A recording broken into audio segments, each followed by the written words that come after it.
Hey everybody, welcome back to the Bourbon Note. I'm Greg. I'm Ben. And today we're drinking... Don't say it. Don't say it.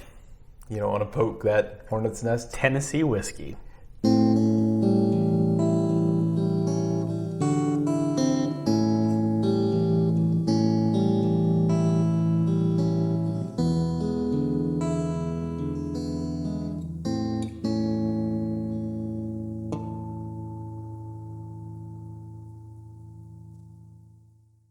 All right, Ben, in front of us we have a Tennessee whiskey. Yes, we do. From a small distillery. Yeah, a small little unknown craft distillery. Jack Daniels. You may have heard of it. Yeah. So what's different about this one, though... Well, okay, let's start with this bottle here. Yeah, so this is the Jack Daniels Bottled in Bond. So this is only available...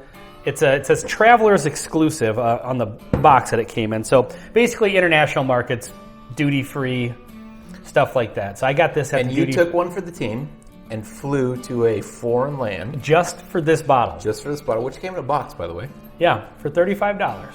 And thank you for mine. He picked me one up as well. 35 even, because it was at duty-free. That's right. They don't have 0.99. Yeah, exactly. So I picked this up in Punta Cana in April, and so we've been waiting to break it open on the channel because neither one of us have had it. Also. Yeah, it's also a liter. So the whole Jack Daniels is not a bourbon thing. Let's talk about that. So, for the most part, pretty much it meets the legal qualifications for a bourbon. Now, some people say that the fact that it's charcoal filtered before entering the barrel that's the Lincoln County process. Yep. Now, I don't know if that changes the legal qualifications or not, but that is what separates Jack Daniels. That's true. You're right. But the issue is it has the ingredients of a bourbon.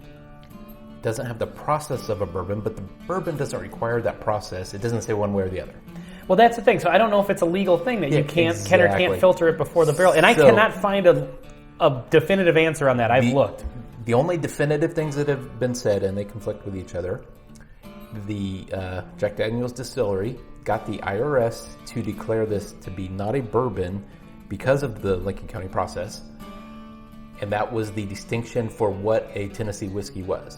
Okay. And so, according to the IRS, in order to be a Tennessee whiskey, you have to have the Lincoln County process. Other distilleries in Tennessee said, wait a minute, we don't agree with that. Okay. And so that's caused a bit of tension in the state of Tennessee. Hi, everybody in Tennessee. The only other reference to Tennessee whiskey in United States law, welcome to the legal note, I guess. Yeah. Is NAFTA, actually. So North American Free Trade Agreement makes reference to Tennessee whiskey. Really? And the only thing it says is it is a straight bourbon. It says that Tennessee is a straight bourbon? It says Tennessee whiskey is a straight bourbon. Wow. Well, people in Tennessee are not going to like that. So it is clear as mud.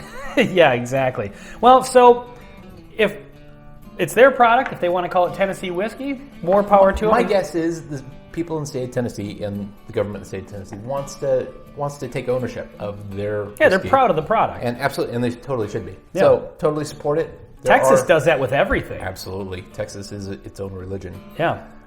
So there's some amazing distilleries in the state of Tennessee.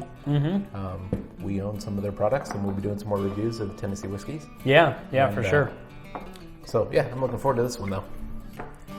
So the standard Jack Daniels, I think, comes in at, I don't have a bottle of the old number 7 on hand, but I think it comes in at 80 proof. This is bottled in bond, so of course it's at least 4 years, and it's 100 proof. It is. So I don't think I've had regular Jack. I've never drank it intentionally. Like it may have been mixed. Yeah, I don't know if I've had like a single barrel recently, and what else? We had one other kind of unique Jack Daniels product.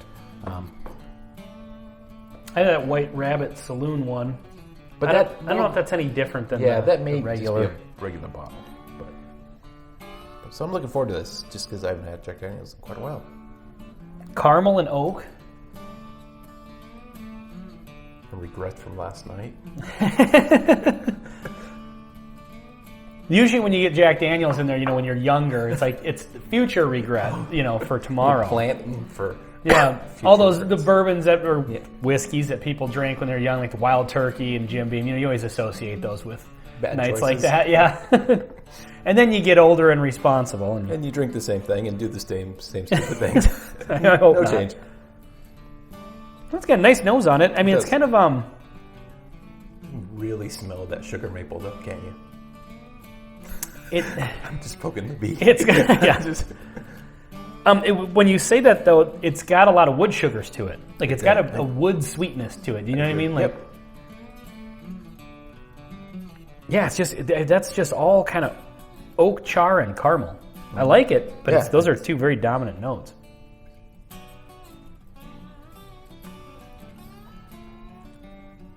Oh wow! My first thought is, why don't I drink more Jack Daniels? Yeah, that's It has kind of a unique flavor, like in the middle. Like the initial note is kind of traditional, caramel and pepper. Mm-hmm. But in the middle is this really unique kind of burn. It's not an alcohol burn. It's got to be the wood. That's what I was going to say. That has a really nice bite to it in a good direction. Yeah, I totally agree. I'll be honest, on the nose, I thought it was a little flat in the proof. Mm-hmm. Like I just wasn't. I was getting the wood and the caramel, and it was very subdued and kind of rounded out. But on the taste, it's got a nice bold spice to it, and kick to it. But I feel it's not just alcohol proof. Like it's wood spice, it's baking spice notes. Like this is a well balanced, very interesting. That oak spice is really, really prominent. It is. I don't know what's going on there. I don't know how long this is aged. Yeah. We always joke that if it has to be 4 years, it's 4 years in one day.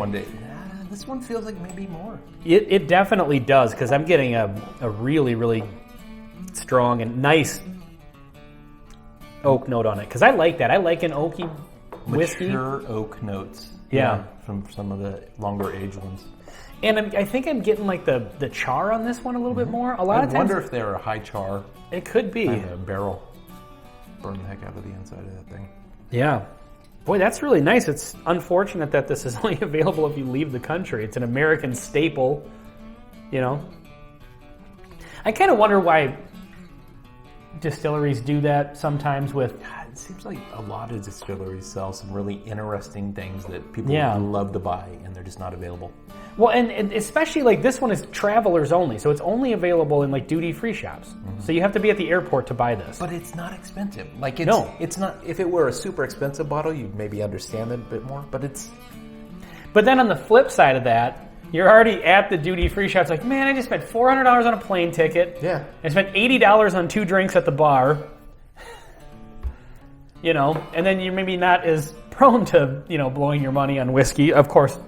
That didn't stop me, but yeah, I just find that interesting because it's not like this. This seems like something that they could release in the U.S. And maybe it's but a lower volume, and they can't sell this in the States because they can't make enough of it. But duty free, they can make enough for that. I don't know. I'm not sure. I mean, Evan Williams has a bottled in bond. Jim Beam's got a bond. A lot of distilleries have a bottled in bond. I guess I don't really understand why. Because I would probably keep this on the shelf regularly. I'm impressed with this. I'm very impressed with it. Yeah, I agree. Good thing I bought 2 bottles. Don't know I'm flying out of the country next. So I was like, well, yeah, this is and for $35, yeah, absolutely. Now I'm going to go research what is available in the United States to buy. Mm-hmm. From Jack Daniels. Their single barrel is really good, and I think you have a couple of those. I do. The single barrel proof. Maybe that's the other one I have. I think it's starting to get a little harder to find because people are starting to, but it's pretty get on to the idea. Like it's like 136 or something. Yeah, a lot of those are in the 130s, but they're delicious. Well, I should say they are. I've only had the one actually. Right. And I've seen it a couple times on the shelf. It runs about $70. I always meant to get it, but there's always 15 other things that aren't $70 that I need to pick up. And so, but yeah, it's definitely worth exploring more Jack Daniel's stuff, I agree. So, yeah, I would recommend this if you do if you do see it, if you're traveling, I mean, for the $35 that I paid for it, I'm impressed. Steal. Yeah, it's really good. Buy two. So, all right, well, this has been Jack Daniel's Bottled in Bond, Travelers Only. I'm Ben. I'm Greg. Thanks for watching. Cheers.